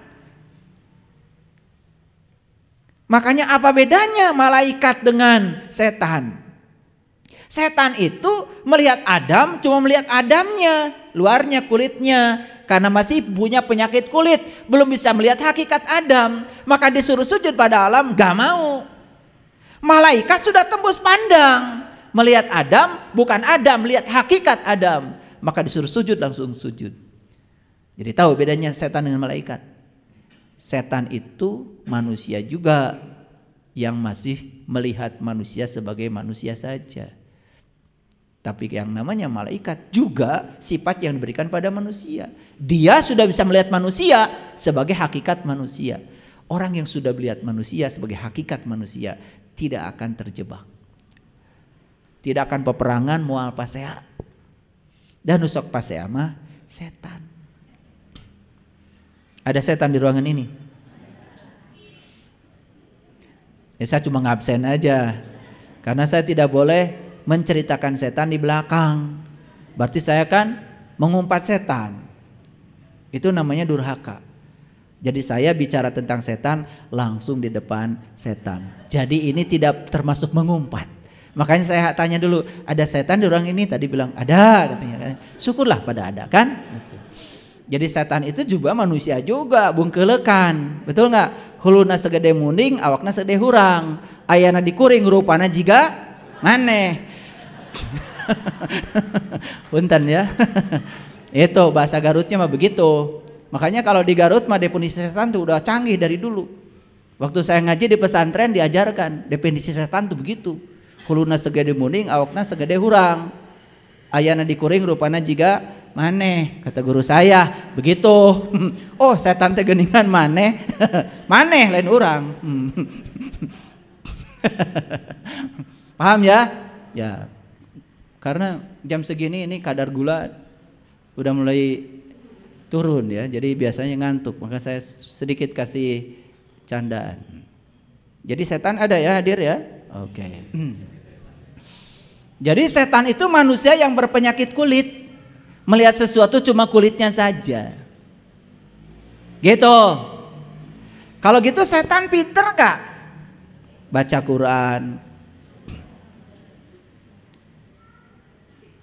Pinter gak? Pinter. Makhrajnya pinter, idgomnya pinter, ikhfanya pinter. Cuma ngerti Quran kulitnya saja. Eusina mah teuing, teu nyaho.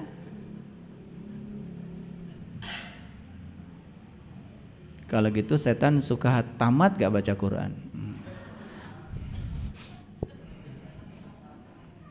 Kahartos? Kahartos? Kade makan. Tong sagawaya hari ngaos teh. Kakara bisa ngaji luarna, aduh meni asa pangsoleh. Eta maneh salah tah. Guna 2 rakaat. Mentengah dengung asup neraka. Gitu. Setan mende pagawean teh nyingsiunan. Ya, setik-setik neraka, setik-setik neraka. Alus setik surga. Iya. Ya. Gitu. Nah, ada 4 alam berikutnya. Alamul arwah diibaratkan sebagai sesuatu yang masih abstrak, kosong, sederhana. Masuk alam misal diibaratkan sebagai segala sesuatu yang tersusun secara halus, tidak dapat dibagi, tidak dapat dipisahkan satu dengan yang lainnya. Itu pun masih belum bisa dikenali. Masuk alam yang keenam, alam ajsam. Diibaratkan sebagai sesuatu yang telah terukur, telah jelas tebal tipisnya sehingga dapat dibagi-bagi. Masuk alam yang ketujuh yang disebut alamul insan kamil, mencakup 6 martabat terdahulu.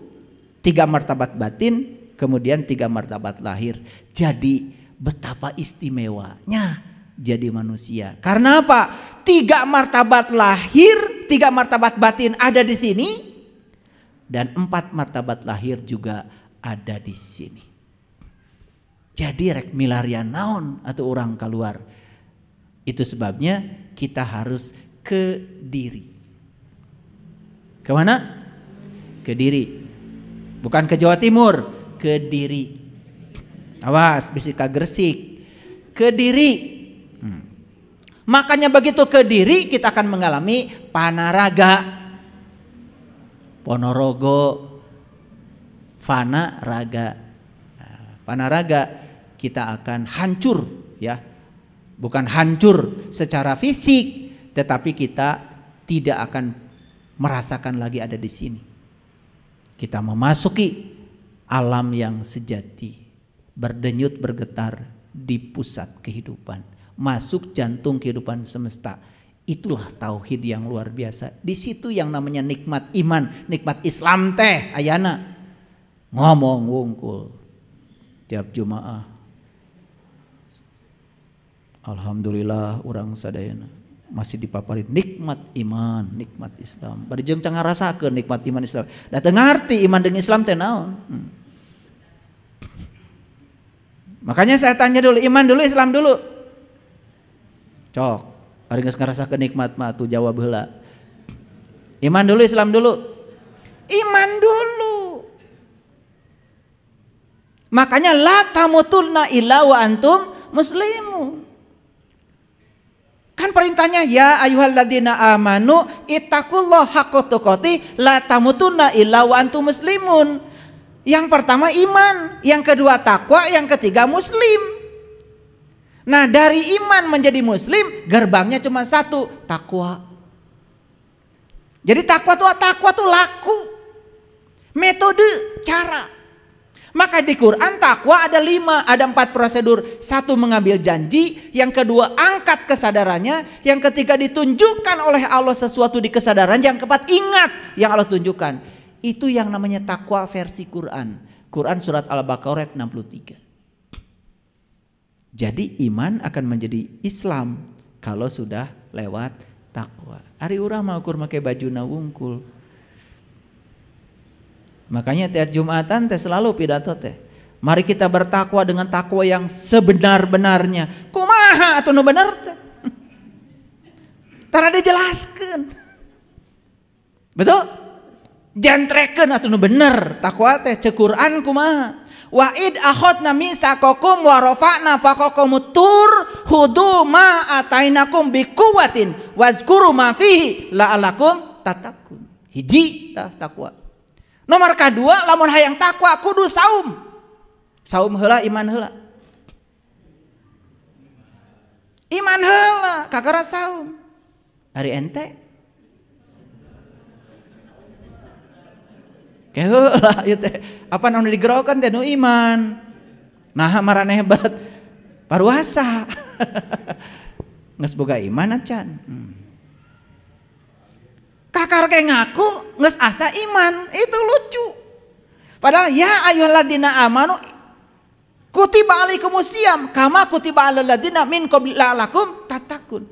Kalau kita bisa siam maka puncaknya adalah takwa. Siam itu apa? Berbuka dan berjumpa dengan Tuhan. Makanya harus takjil. Takjil tuh menyegerakan berbuka. Tong dituna-tuna berbuka mata kalbunya. Itu namanya takjil. Dar we takjil terjadi dahareun maneh mah. Sibuk we ti jam 1 teh ngurus naon teh ibu takjil. Ari takjil teh bahasa Arab dari kata ajala. Ajala itu artinya bersegera. Cari cing wae. Segera berbuka mata kalbu mempeng maneh boga raga. Mempeng aya keneh kendaraanana. Isuk pageto ieu raga kendaraan eueuh dina diri urang. Maka di Quran dikatakan waman kana fi hadihi a'ma wa huwa fil akhirati a'ma wa adall sabila. Cingsa nu buta di dunia leuwih buta lagi di akhirat, jalannya lebih sesat. Mempeng urang ayeuna boga keneh kendaraan. Karena ini kendaraan terhebat yang diciptakan Allah untuk mengantarkan sang jiwa kepada Allah.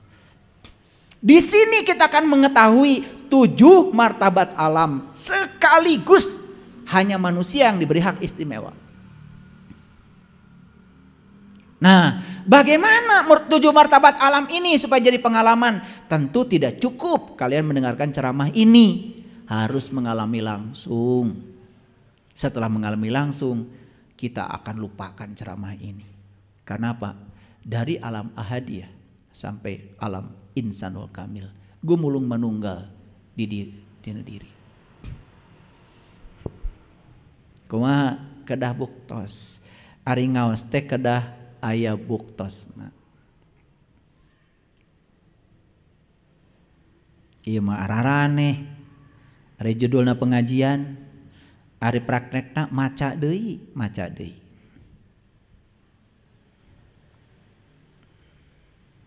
Aing ngaji mah tuh kedah mengkaji. Kata dasarnya juga kaji. Jadi pengajian berarti sebuah kumpulan yang isinya mengkaji. Kalau mengkaji menggunakan semua potensi pikiran dan akal budi termasuk kesadaran. Itu mengkaji. Ari maca mah sanes pangaosan, sanes pangajian eta mah pangaosan. Ya. Abdi di kampung gaduh kelompok pangaosan. Naon esina? Maca Quran ngalareskeun bacaan tajwid, ihfa, idgham, panjang pendek. Nah, eta mah pangaosan. Kade tong diberi judul pengajian aing ngaos sungkul. Kahartos. Urang makan kadang-kadang ari judulna zikir, ari perak-perakannya nyebut.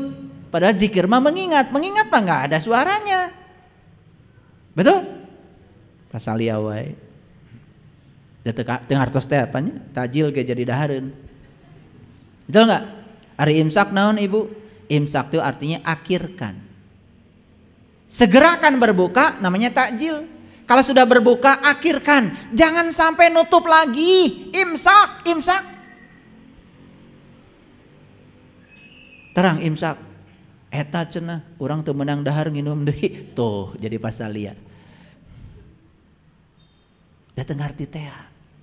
Da cek batur imsak teh kitu geuning. Imsak cenah geus tong dalalahar. Da urang mantaran nanya, Cek batur kitu teh, kitu we. Laras teh? Iya. Resep ngiluan batur teh. Padahal di Quran jelas, wa may yattabi'u aksaruhum illa dzan. Kebanyakan manusia mengikuti sesuatu dengan persangkaan saja.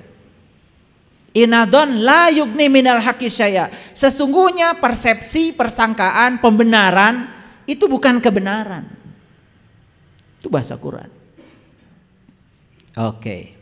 Baik, kita lanjut.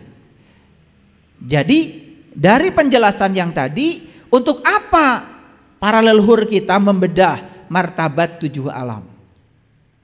Seperti itulah Allah turun tahta, saking ingin dikenal. Jadi mengenali dia dari mana? Iya dari sini, mengpeng ayeuna jadi jelema. Makanya manusia yang tidak menggunakan kolbunya untuk memahami, melihat dan mendengar, kan kata Quran ulaika kal an'am. Teu direken jelema. Ulaika kal an'am, sama saja dengan binatang. Hoyong disebat jalmi. Apa ari jalmi mah saurang orang Sunda oge. Jisim abdi, jisim kuring. Awas deh, jisim kuring, jisim dan kuring. Aya jisimna, aya jasadna, aya kuring nuka kurung ku kuring. Jadi harus kenal dua-duanya, lahir batin. Makanya ngomong tuh jangan asal. Duh, lur kita ngasih sesuatu tuh sudah luar biasa. Cuman sayang kitanya tidak peduli. Nah sekarang mari kita lihat ayat ini. Silakan lihat ayat ini. Ini Ali Imran ayat yang ke-6.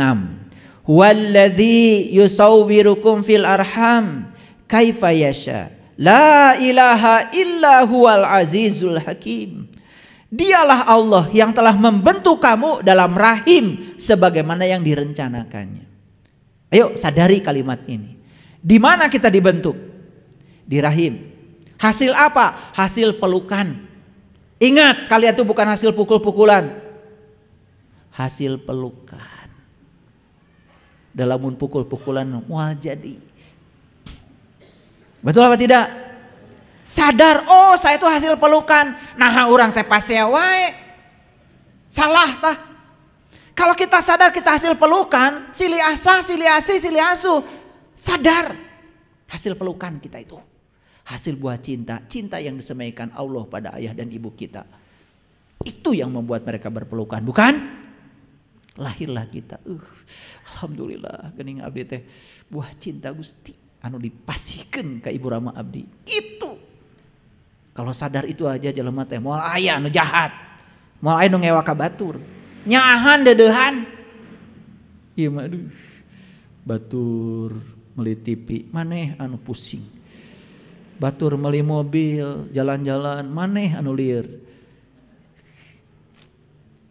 Pasti orang kayak gitu penyakitnya hipertensi, kolesterol, asam urat.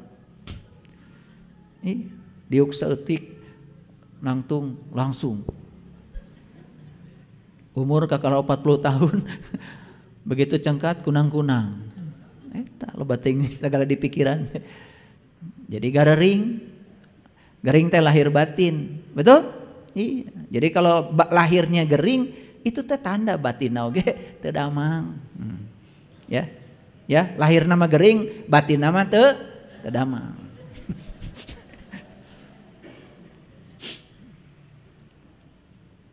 Huwallazi yusawwirukum fil arham kaifa yasha. Dialah Allah yang telah membentuk kamu dalam rahim sebagaimana yang direncanakannya. Jadi Allah membentuk kita, tubuh kita seperti itu ada rencana. Pertanyaanmu hari ini adalah apa rencana Allah dengan kedua tanganku? Apa rencana Allah dengan kedua mataku? Apa rencana Allah dengan kedua telingaku? Apa rencana Allah dengan kedua lubang hidungku? Apa rencana Allah dengan mulutku? Kenapa mulutku dibangun seperti ini? Sudah tahu? Itu yang menyebabkan kamu selama ini menggunakan tubuhmu suka-suka kamu. Tidak sesuai dengan rencananya. Rusak tubuh ini. Kayak orang bikin rumah, ada kamar, ada ruang tamu, ada dapur. Pasti sesuai dengan rencana. Begitu dipakai, nggak ngerti yang make. Bawa kompor ke kamar. Nya kahuruan atuh di kamar. Makanya kamar kita ini kahuruan terus dah loba kompor. Salah nempatkan kompor. Tidak sesuai rencana. Nah, ngaji dengan saya sebetulnya nanti saatnya, ini masih bicara umum nih. Kalau udah bicara ilmu khusus, saya akan kasih tahu sama kalian bagaimana cara untuk berusaha membahagiakan Sang Pencipta, menggunakan ciptaannya sesuai dengan rencananya. Maka Allah dalam Asmaul Husna disebut Al-Musyawwir, Sang Arsitek Agung. Moal mungkin Allah ngadamel awak orang jika kieu bentuk jiga kieu teu aya maksad. Sing kapenak tah maksadna teh. Tuh, montos kapenak. Sagala kitab teh aya da diri urang. Sadaya perpustakaan waya di dunia teh teu aya sabarahana dibandingkeun waya dina diri urang. Semua ilmu ada di sini. Saya kasih tahu, 30 juz Quran ada di sini. Inna alaina jam'ahu wa Qur'anahu. Aku akan kumpulkan Quran dalam dadamu. Dalam kesadaran. Pinah Quran 30 juz. Buktikan, saya sudah membuktikannya. Makanya orang ngomong Quran baru pakai tafsir saja, baru dari sisi bahasa. Itu masih pakai pikiran. Belum pakai intuisi dan pengalaman spiritual. Biasanya jadi membuat perdebatan tidak ada henti. Nanti kalau sudah mengalami moal debat deui. Nu sok debat mah nu ieu can nginum kopi, ieu can nginum kopi, ieu can nginum kopi. Deur para saya padahal marana teh kakara maca buku tentang kopi ta eta. Bere we kopi tilu-tiluanana. Geuning kopi teh kieu. Kumaha? Sarua euy. Eureun tah debatna teh. Kalian menurut resep pisan ari debat teh nya. Asapang akang, asapang menang, padahal sarua kabeh dongeng. Betul nggak? Iya, belum merasakan. Ini adalah pentingnya. Maaf ya, saya kadang-kadang ngomong harus pakai bahasa jelas. Kalau tidak jelas, saya nggak ngerti-ngerti. Jadi untuk apa kita hidup di dunia ini? Satu, kita dirancang untuk kesenangan Allah. Dua, kita dibentuk untuk menjadi keluarganya Allah. Terhormat gak jadi keluarga Allah? Kan kita ini bagian dari Allah. Yang Allah tiupkan ke dalam diri kita tuh ruhku, bagian dari dirinya. Kita ini keluarganya Allah. Aduh, keluarganya Allah terhormat sekali. Yang ketiga, kita diciptakan untuk menjadi serupa dengan Dia. Makanya kita dikasih berbagai macam peristiwa itu supaya dulu kita sabar, jadi tersabar, disabarkan supaya serupa dengan Dia. Karena pulang kepada Dia, kita tuh harus sudah serupa dengan Dia supaya bisa bersenyawa dengan Dia. Jadi semua yang terjadi dalam hidup ini sebenarnya cara Dia untuk membuat kita serupa dengan Dia. Itu sebetulnya, makanya jangan ditolak. Yang keempat, kita dibentuk untuk melayani Allah. Dan yang kelima, kita diciptakan untuk sebuah misi. Misi siapa? Misi Allah.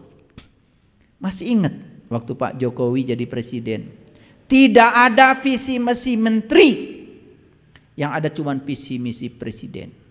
Sama Allah juga ketika menciptakan kita, tidak ada visi misi kamu kata Allah, yang adalah visi dan misi Allah. Tugas kamu adalah ngikutin apa menjadi tujuanku. Makanya biarkan diri kita digunakan Allah untuk tujuan Allah. Jangan terus menerus menggunakan Allah untuk tujuanmu, karena itu sumber penderitaanmu. Itulah judul kita. Udah mulai terasa? Oke. Terasa kan? Iya. Sing rumasa. Terasa dan sing rumasa. Apaan kitu orang teh? Selama itu. Betul? Iya. Asa soleh menulis ngatur-ngatur Allah teh. Pasti di rak buku di rumah teh pasti ya ada kumpulan doa-doa mustajab.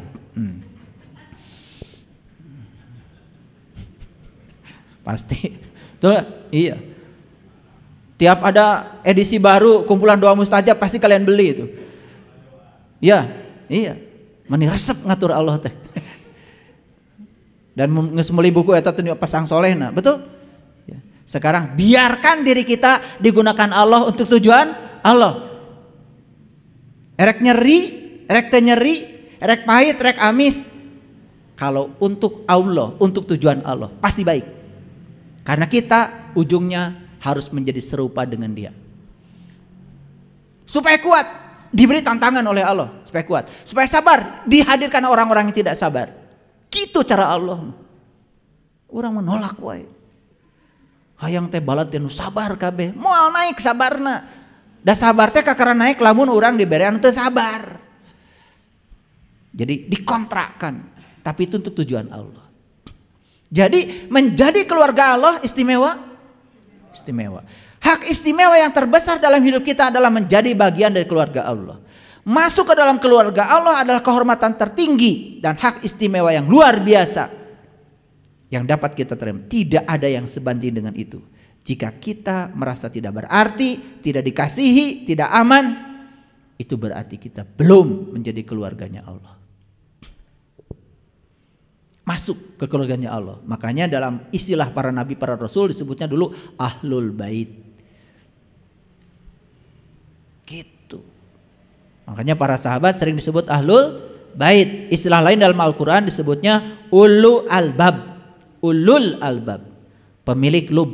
Sudah masuk di keluarganya Allah. Jadi sebuah perjalanan hidup ini harus punya tujuan. Tujuan siapa? Bukan tujuan kita. Tujuan Allah menciptakan kita. Makanya hidup harus digerakkan oleh tujuan. Tujuan Allah. Bagaimana caranya? Semua diawali dengan Allah. Innalillah wa inna ilaihi rajiun. Semua diawali dengan Allah dan akan kembali pada Allah. Jadi kita ini ada bukan karena kebetulan, karena tadi kita ada direncanakan Allah. Mari kita koreksi sekarang. Apa yang menggerakkan hidup kita? Ini lihat saya semua. Saya sudah survei. Saya sering diundang di banyak perusahaan untuk ngasih pelatihan karyawan. Saya tanya, kenapa Anda kerja? Jawabannya, kalau saya nggak kerja, saya nggak punya uang. Kalau saya nggak kerja, anak saya sekolah gimana? Kalau saya nggak kerja, saya nggak punya rumah. Kalau saya nggak kerja, cicilan saya nggak kebayar. Kira-kira apa yang mendorong dia bekerja? Allah atau rasa takut?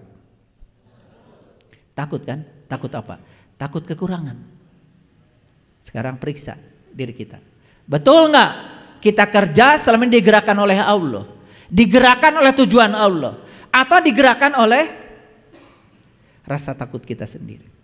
Makanya selama kalian bekerja dengan rasa takut, kalian akan menarik ketakutan baru.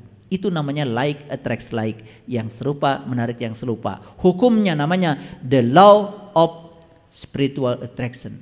Hukum tarik menarik spiritual. Loh, kenapa saya kok sudah bekerja tetapi kok tidak cukup, malah banyak yang menakutkan? Karena kamu bekerja, basicnya yang mendorong kamu bekerja adalah ketakutan. Maka yang akan datang pada dirimu adalah hal-hal yang menakutkan. Akibatnya rezeki tidak berkah.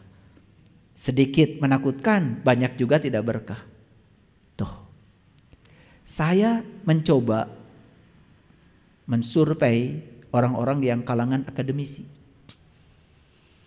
Saya tidak menemukan jawaban dari mereka, kenapa kamu bekerja di sini? Harapan saya jawabannya, saya bekerja di sini karena saya sedang dipakai oleh Allah menjadi kepanjangan tangan Allah untuk menyampaikan cinta kasih Allah pada orang-orang yang butuh keahlian saya. Saya diberi ilmu hukum karena Allah menitipkan ilmu hukum pada saya. Saya jadi dokter karena Allah menitipkan ilmu kedokteran pada saya. Saya jadi ahli matematika karena Allah menitipkan matematika pada saya. Saya jadi ahli fisika karena Allah menitipkan ilmu fisika pada saya. Saya bekerja di sini bukan karena saya pegawai negeri, bukan karena saya digaji, tapi saya bekerja di sini karena saya dipakai oleh misinya Allah untuk menyampaikan cinta kasih Allah pada orang-orang yang butuh keahlian saya. Jarang yang menjawab begitu. Makanya temahi wae gajina. Iya, ngutang wae. Makanya wajahnya juga mengerikan kayak uka-uka. Ini penting.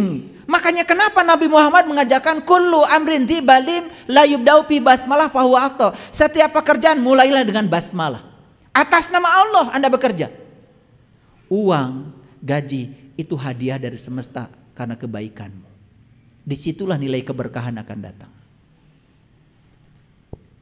Bayangkan sekarang orang bekerja terus mikirkan uang. Dia gajian tanggal 1 terus mikirkan tanggal 1. Aduh lila kene. Kakarage tanggal 3 geus mikiran tanggal 1. Da gaji geus beak. Gaji sebulan 2 hari habis. Baru tanggal 3 ya. Kakara 2 poe di tanggal 1 gajian geus mikiran tanggal 1 nu bakal datang. Teu riweuh kumaha hirup kitu.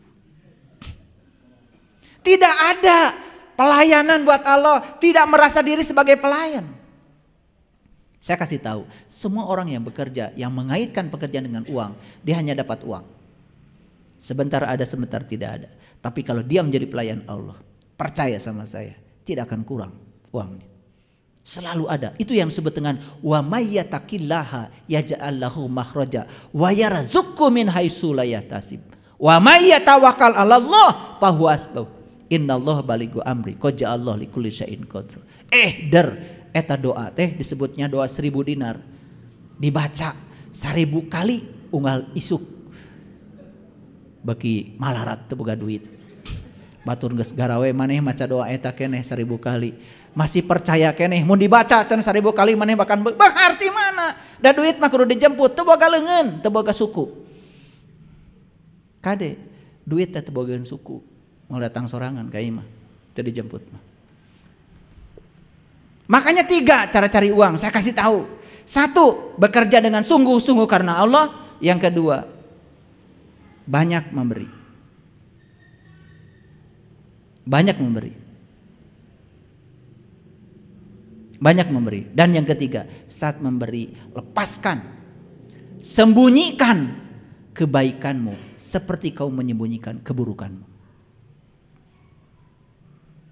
Jadi lamun geus mere ka batur teh tong dibeja-beja. Cicing. Ieu mah mere saeutik iklan kemana. Kamari abdi tos masihan ka panti asuhan. Sabaraha ibu? 100.000. Sakarungga beas teu mai. Jadi apa yang menggerakkan manusia selama ini? Saya kasih tahu. 1 yang menggerakkan manusia adalah rasa bersalah. Yang kedua yang menggerakkan manusia adalah kebencian dan kemarahan. Ada orang yang digerakkan hidupnya oleh kebencian dan kemarahan, ingin balas dendam. Yang ketiga digerakkan rasa takut. Yang keempat digerakkan oleh keinginan menguasai materi. Dan yang kelima digerakkan oleh kebutuhan akan pengakuan. Hayang diaku ku batur. Itu yang membuat manusia sibuk. Ini hasil riset. Ini hasil riset. Jadi hasil riset ini ya dari Warren ya, namanya Warren. Jadi Warren itu sudah membuat riset ya. Judul risetnya adalah The Purpose Driven Life, hidup yang didirikan oleh tujuan. Dia melakukan riset bertahun-tahun, ternyata semua manusia di dunia itu sibuknya digerakkan oleh 5. 1 rasa bersalah, 2 kebencian dan kemarahan, 3 rasa takut, 4 materi, dan yang kelima adalah kebutuhan akan pengakuan. Semuanya keliru. Harusnya kita diciptakan oleh Allah, hidupnya digerakkan oleh tujuan Allah menciptakan kita. Nah sekarang saya kasih tahu, ini harusnya bayar. Ini ilmu mahal, hasil riset yang panjang, ya saking mahalnya tidak perlu bayar. Oleh karena itu saya bagikan ilmu ini pagi ini dan sekarang cobalah kalian kembalikan. Saya sibuk digerakkan oleh Allah untuk menjadi kepanjangan tangan Allah. Menyampaikan misi Allah. Sekarang bilang sama Allah, wa bizalika umirtu, ya Allah, aku siap menerima perintahmu. Wa ana awalul muslimin, inilah awal aku menjadi seorang yang berserah diri. Kalau kita digerakkan oleh Allah, bismillah kita perbaiki atas nama Allah yang Maha Pengasih dan Maha Penyayang. Makanya mulai sekarang tekadkan pada diri, jangan ada orang yang berkurang kebahagiaannya bertemu dengan saya. Jangan ada orang yang terluka hatinya bertemu dengan saya. Jadilah kalian sumber cinta, sumber sukacita, sumber kegembiraan, sumber kedamaian bagi seluruh makhluk di semesta ini. Percaya sama saya. Wa yarzuqhu min haitsu la yahtasib. Rezeki berkah mulai datang melimpah tanpa batas. Disitulah kita menemukan tujuan hidup. Di situ kita menemukan arti hidup, sehingga kita berguna bagi banyak orang. Gitu baru benar hidup. Paham sampai di sini? Nah, jadi kembali ke judul kita apa tadi? Biarkan diri kita digunakan Allah untuk tujuan Allah. Bilang sama Allah sekarang, maaf ya Allah, selama ini saya menggunakan Engkau untuk tujuan-tujuan saya. Inilah sumber penderitaan saya. Dan hari ini saya sadar, hari ini saya kembali ya Allah. Terimalah kembalinya saya ini. Dan insya Allah kalau mau mengubah, semua keadaan akan berubah secepat kilat. Percaya sama saya. Semua yang saya sampaikan, apa yang saya alami saya rasakan.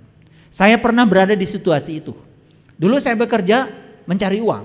Dulu saya bekerja ingin dapat pengakuan. Alhamdulillah, saya punya rumah hilang semuanya. Punya mobil dipinjam tetangga, gak balik sampai sekarang.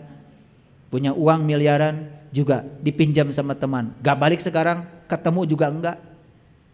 Saya ditegur oleh Allah luar biasa. Kenapa? Saat itu saya sadar, saya hidup digerakkan oleh 5. Dan setelah itu saya kembalikan pada Allah. Saya kenali Dia dan saya hidup hanya ingin digerakkan oleh Allah saja. Setelah itu kerja saya tidak seperti dulu. Dulu 4:30 saya udah kerja, pulang jam 11 malam. Berangkat cari uang itu 4:30. Anak saya, istri saya masih tidur. Saya pulang ke rumah, anak saya, istri saya sudah tidur. Jarang ketemu. Pulang ke rumah hanya mampir sebentar untuk tidur, besok sudah berangkat lagi. Saya pernah di situasi seperti itu. Alhamdulillah duitnya habis. Dan sekarang ketika saya ubah semuanya, santai saja. Jamnya ngasih PR sama anak, bantu PR, bantu PR. Jamnya harus ngantar istri saya ke pasar, bawa jinjingan, antar aja ke pasar. Jamnya harus ngantar istri saya ingin ke salon, saya antar ke salon. Santai aja.